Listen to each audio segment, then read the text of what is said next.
So I've been seeing this online. I've been meaning to address it. And yeah, so there's been certain Asian people on here.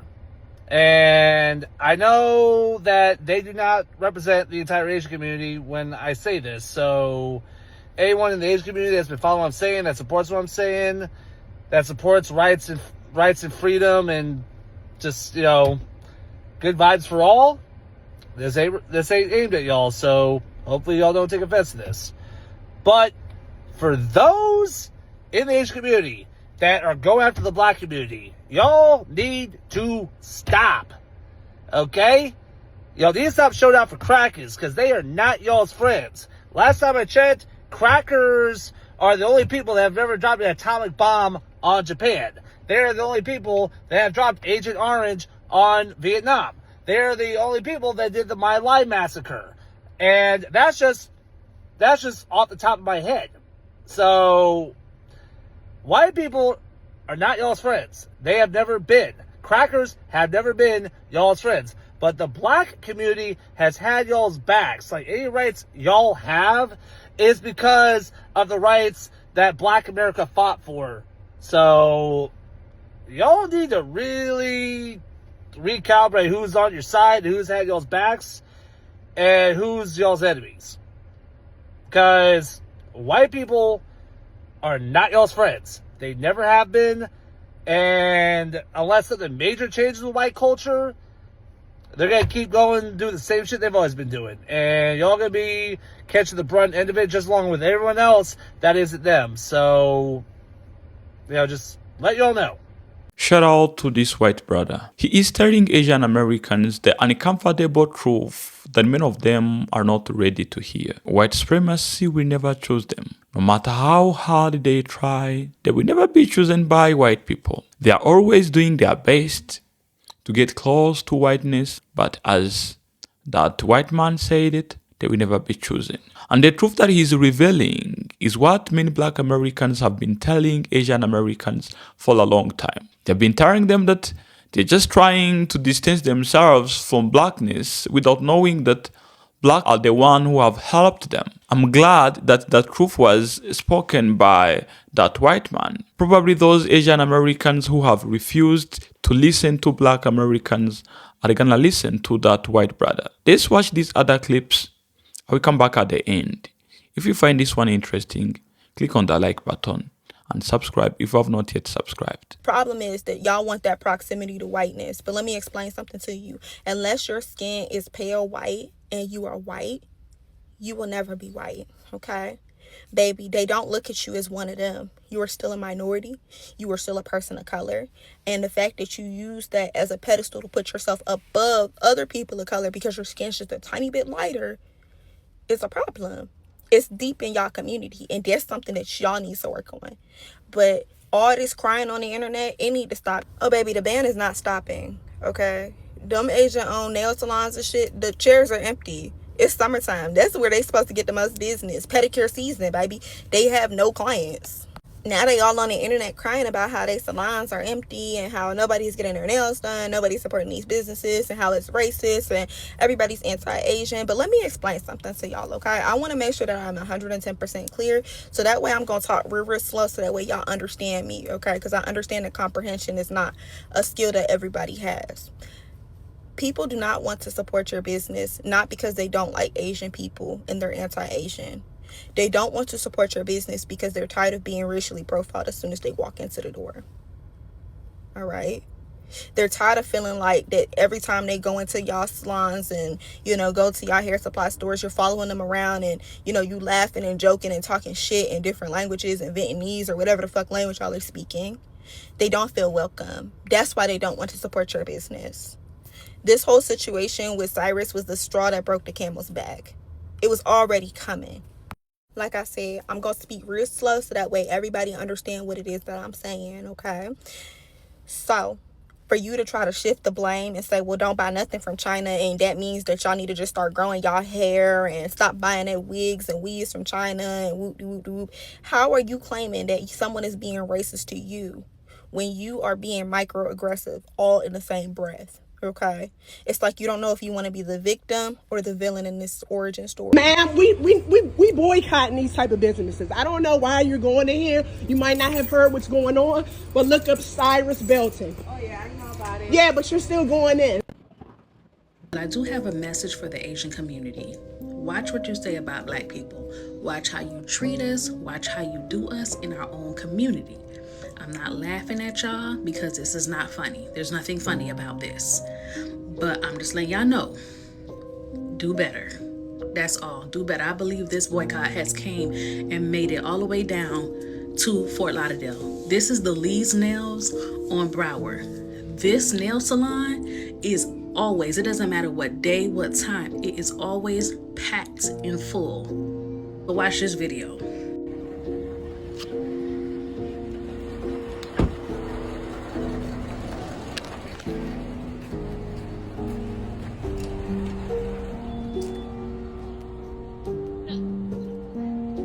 Hello.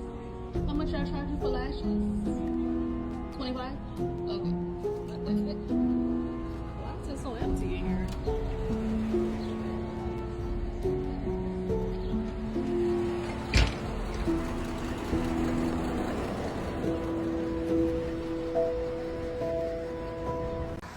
The business owner, like the Asian business owners, Chinese, Korean, I never know like which is which when I'm looking at them or talking to them, but they are in an uproar right now. They are so upset because it is said that their businesses are getting boycotted, that their parking lots are empty, based off of a not guilty verdict that's recently happened prior to this weekend. And there's a lot of people upset, and people are really upset at the Asian community.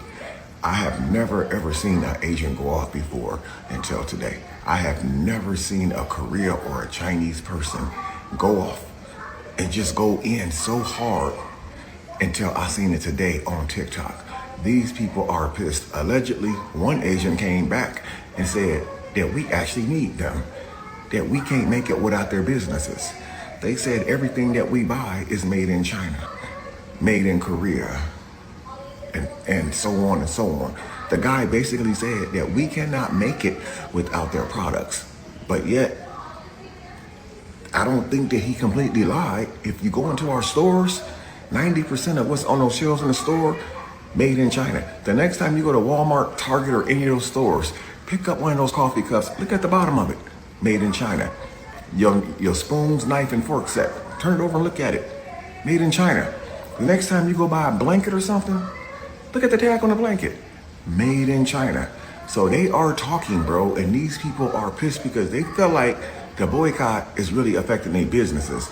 And if it's true, and some of the videos I've seen on TikTok today is true, and they're not made up AI videos, it looks like that boycott is taking effect extremely fast. One lady pulled up to 3 of the nail salons, and every last one of them was empty, man. Now, I don't know if those nail salons open on Sunday. She could have been capping and pulled up on a day that they were closed, but it seems to me like those nail salons are open 7 days a week, man.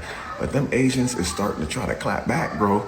Y'all better be careful. I ain't never seen an Asian go off like I seen today. It's getting crazy out here, y'all. Am I a sellout if I just go around the corner and hit up yin and yang? I don't want to be what's wrong with my community or what's wrong with my people, because I'm all down for the boycott.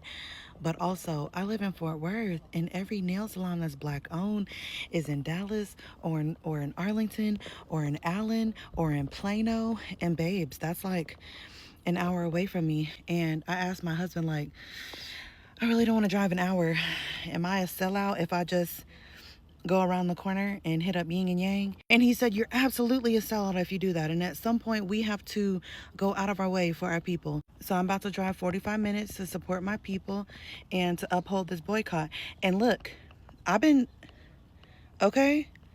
holding strong. I'm showing you my nails. I'm not going to show you this pedicure that I need, but I've stood strong with us, guys. Please. You see the grow out. Okay? You see the space in between the nail bed and the cuticle, okay? But I'm not gonna give in. I'm gonna take this 45-minute drive, and I'm gonna turn my music up, and I'm gonna open my sunroof and have me a good old time on the way there. Because at some point, we got to love us enough to drive an extra 20 minutes. And at some point, we have to love us enough to spend a little extra money. And at some point, we have to love us enough to go out of our way for each other. Because if not us, then who? Okay, I'll let y'all know what my set looks like when I'm back. Support black businesses. I just took my nails off myself, just one by one. These are my real nails. I'll just polish them, and I'm still not going to the Asians. I'm not going back. I'm standing behind what I said. If you're going to a nail tech, go to a black nail tech. That's it. As a Southeast Asian woman, we need to have a very real, very uncomfortable conversation about why some of y'all are big mad over black people boycotting Asian businesses. Because the defensiveness, it's not it. It's making me key. What really killed me is seeing East and Southeast Asians suddenly demanding nuance. Like when a boycott happens, everyone is quick to scream, but wait, you need to separate us. Southeast Asians aren't the ones doing this. Reminding y'all that I'm Southeast Asian. We want black people to perfectly categorize our ethnicities to protect our feelings. But we completely ignore the collective harm being done. We use deflection as a shield. Let's look at the facts. Let's go over the facts. Black people were historically denied loans to start their own businesses within their own community. While non-black immigrants like us, we were approved for those loans. The system intentionally created a dynamic where they take their dollars, and then we don't reinvest it into their community. We reinvest $0 back into the black neighborhoods. And when consumers get tired of being racially profiled or disrespected by store owners, they have every right to boycott us. They have every right to boycott Asian businesses. If you are upset about a boycott, you are falling for the oldest trick in the playbook. Model minority myth was literally invented by white supremacy in the 1960s. This was literally used to form some sort of racial wedge to minimize black liberation. When you protect capital over human rights, you're just running the playbook that they want us to run. We are literally trying to appease our oppressors. If you don't want people to treat us like colonizers, stop acting like one. So before we start policing how they react to anti-blackness, Southeast Asians especially, okay? I'm looking at y'all. We need to speak up for our black brothers and sisters first, period. At the end of the day, we're Asian. And what we need to do is tell our cousins up in the East exactly why this is happening. Do I agree that it really freaking sucks the way that East Asians do look down on Southeast Asians? Yeah, it really sucks. But you want to know why that even happens? You want to know why that even exists? You want to know why colorism even exists in the Asian community? White supremacy. Stop siding with our oppressors. So instead of crying about a boycott and begging for separation, check the anti-blackness in your household. True solidarity means knowing when to shut up, listen, and do better.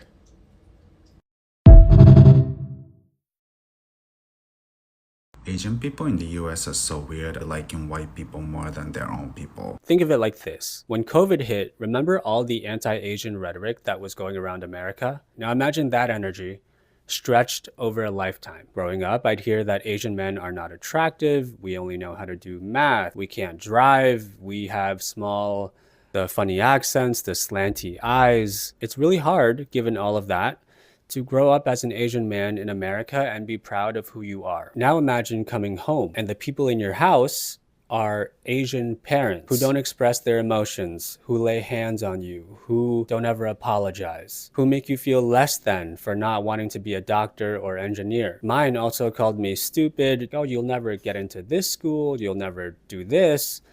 Look at my friend's son and what he's doing. And so when both your indoor and outdoor environments make you question your self-worth, of course you're going to try and be someone else. I think that's human nature. And in America, what group do you look towards? White people. They are the heroes in all the movies, they're on all the magazines. It is very easy to put them on a pedestal, which I did, admittedly. And my story isn't unique. Now, these days, I am proud of who I am, and my heritage, and my facial structure. But it took a long time and a lot of personal growth and a lot of help from cultural phenomena like K-pop. There is so much more to say about this topic, like, for example, how a lot of Asian Americans don't feel connected to their extended families because they're not Asian enough, or how I in college saw up close white people with their close families and how that impacted me. But I want to keep it short. I hope this helps you and other Asians who didn't grow up in America understand us better. And while a lot of people from the Asian community have been showing their true colors lately about this boycott against them, I got to thinking, I ain't never seen y'all at Mama Lucy's over there in Miami. I ain't never seen y'all at Sunday's Eatery in Miami Gardens. I ain't never seen y'all at Sister Sarah's Crab House over there in Fort Lauderdale. I ain't never seen y'all at Shisha, the one in Hollywood or the one in Lauderhill. I ain't never seen y'all at the Dutch Pot or Donna's Caribbean Restaurant.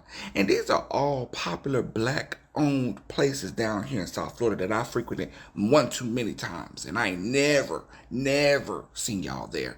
So while y'all upset that we're no longer going to be patronizing y'all businesses, it seems like y'all ain't been patronizing ours from the beginning. Meaning this has always been a one-sided thing from the beginning. And now y'all upset because the one side is about to take their side back when y'all haven't been on our side to begin with. Oh well. Justice for Cyrus Carmike Belton. Rick Chow should be in jail, and if you think the not guilty verdict was fair because a few of the jurors were black, you clearly don't understand how the system actually works.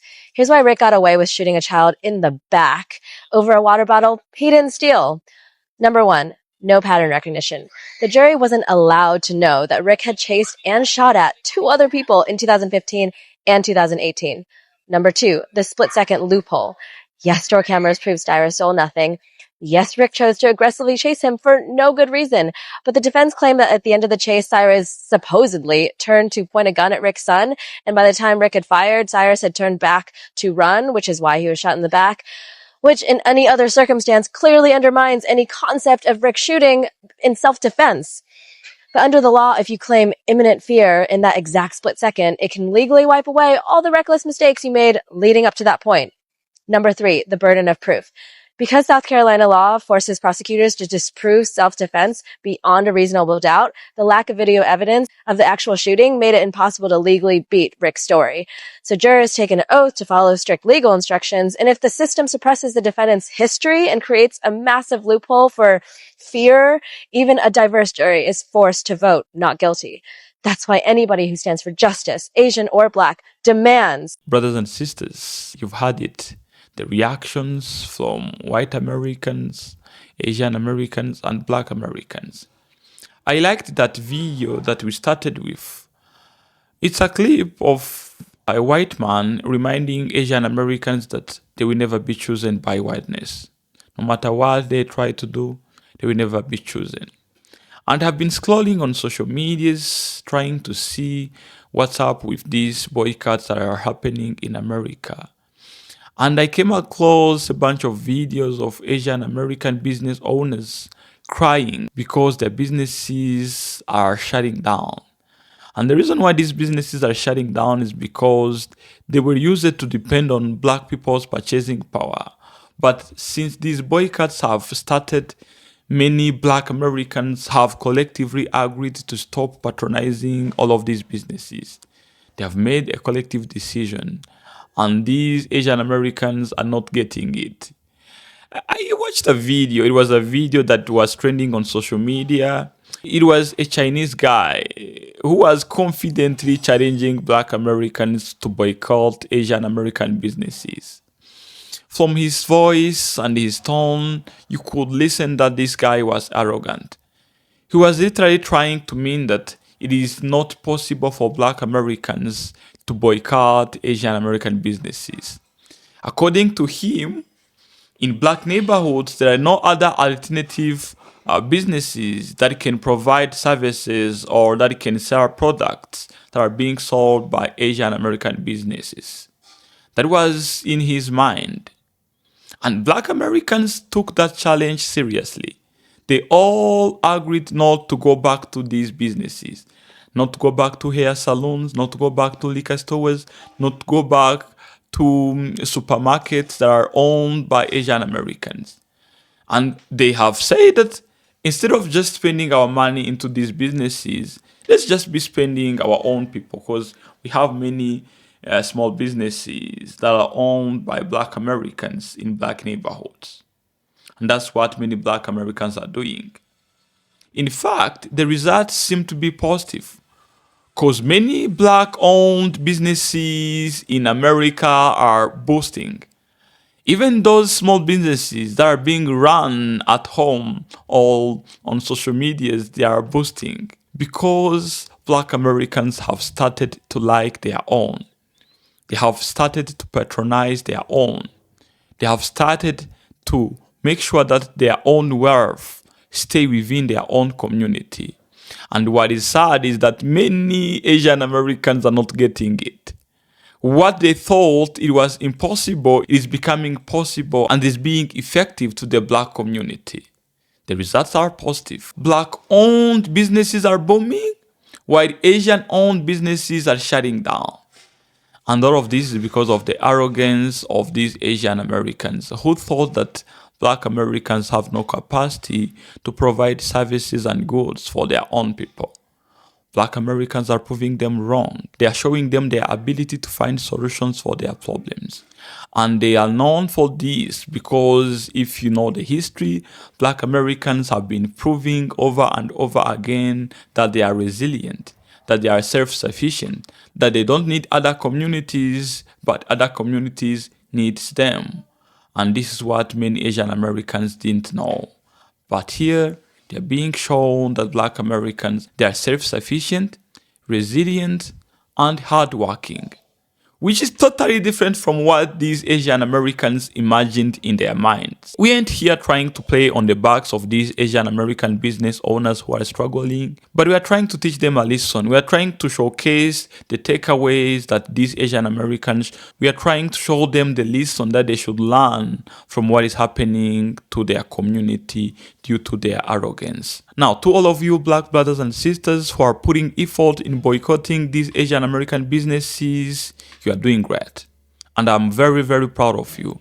Because what you're doing is a proof that y'all are able to stick on your word and you are able to do what you said that you're doing. I want you to keep doing it. I want you to keep redirecting your wealth into your own people. I want you to be starting more businesses that will be providing solutions to the problems that are being faced by your people in your own community. This will be a lesson to Asian Americans.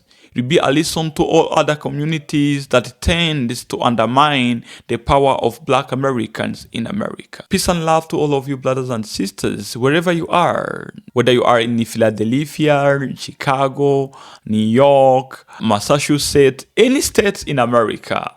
Wherever you are sitting right now, I'm telling you that I'm very, very proud of you. I'm proud of the great job that you're doing.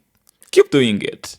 Let's teach them a lesson. Let's show them that they don't have the capacity, the ability to tell Black Americans where to spend their money.